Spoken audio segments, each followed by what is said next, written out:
السلام علیکم ناظرین، آج کی ویڈیو میں جانیں گے نماز کے واجبات کتنے ہیں۔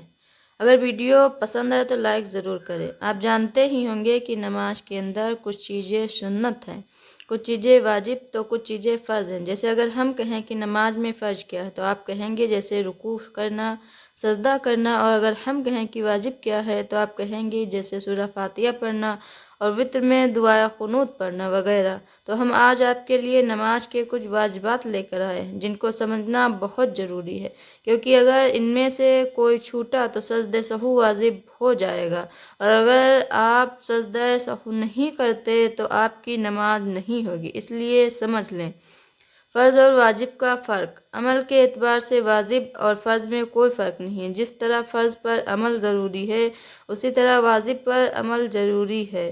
ان دونوں کا چھوڑنے والا گناہ گار ہے، لیکن ان دونوں میں ایک بنیادی فرق یہ ہے کہ فرض کا انکار کرنے والا کافر قرار پاتا ہے، واجب کے انکار کرنے والے کو کافر نہیں کہیں گے۔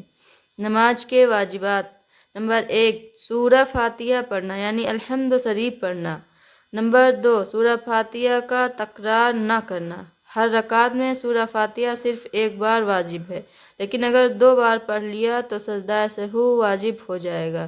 ہاں، اگر سورہ فاتحہ پڑھ کر کوئی اور سورہ پڑھی پھر سورہ فاتحہ اسی رکعت میں پڑھی تو کوئی حرج نہیں، کیونکہ سورہ فاتحہ قرأت کے درجے میں آ گئی، اسے تکرار نہیں کہیں گے۔ نمبر 3، کوئی سورت ملانا۔ سورہ فاتحہ کے بعد کوئی سورہ یا کچھ آیتیں پڑھنا۔ نمبر 4، قعدۂ اولیٰ میں بیٹھنا، اتحیات پڑھنا۔ دوسری رکعت میں اتحیات پڑھنے کے لیے بیٹھنا واجب ہے۔ نمبر 5، قعدۂ آخرہ میں اتحیات پڑھنا، یعنی 4 رکعت والی نماز میں چوتھی رکعت اور 2 رکعت والی نماز میں دوسری رکعت میں بیٹھنے کو قعدۂ اخیرہ کہتے ہیں۔ نمبر 6، لفظ سلام کے ذریعے نماز کو ختم کریں۔ السلام علیکم ورحمۃ اللہ کہہ کر نماز سے نکل آنا۔ نمبر 7، نماز وتر میں دعائے قنوت پڑھنا۔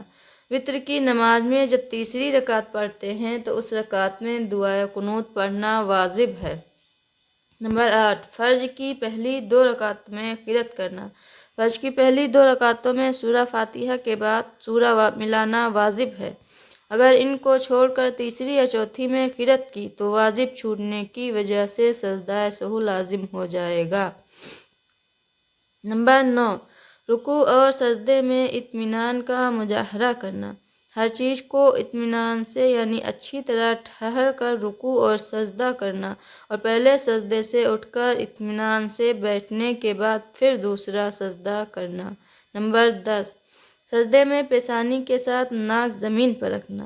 اگر کوئی عذر نہ ہو تو پیشانی بھی اور ناک بھی دونوں سجدے میں رکھی جائیں گی۔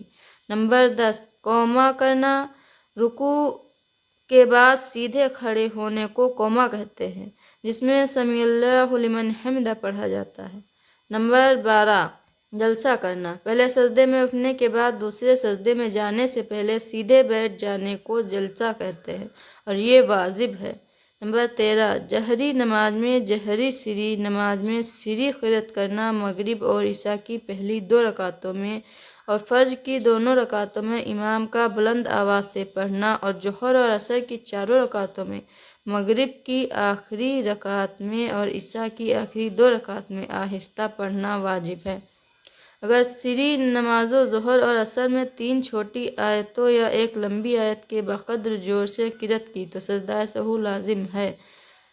اگر جہری نمازوں میں فجر، مغرب، عشاء بھول کر 3 چھوٹی آیتوں یا ایک لمبی آیت کے بقدر آہستہ سے قرأت کی تو سجدہ سہو لازم ہے۔ نمبر 14، ترتیب۔ ہر فرض کو ترتیب سے ادا کرنا، یعنی پہلے کھڑے ہو کر الحمد پڑھنا، پھر سورہ ملانا، پھر رکوع کرنا، پھر اس کے بعد سجدہ کرنا۔ نمبر 15، دونوں عیدوں کی نماز میں زیادہ تکبیریں کہنا۔ عید الفطر اور عید الاضحیٰ کی نماز میں عام نمازوں کے علاوہ 6 تکبیریں زیادہ کہی جاتی ہیں، اور انہیں کہنا واجب ہے۔ یہ نماز کے واجبات ہیں۔ اگر ان میں سے کبھی کچھ چھوٹ جائے تو سجدہ سہو ضرور کر لے۔ اس ویڈیو کو زیادہ سے زیادہ لوگوں تک شیئر کریں۔ خدا حافظ، ملتے ہیں اگلی ویڈیو میں۔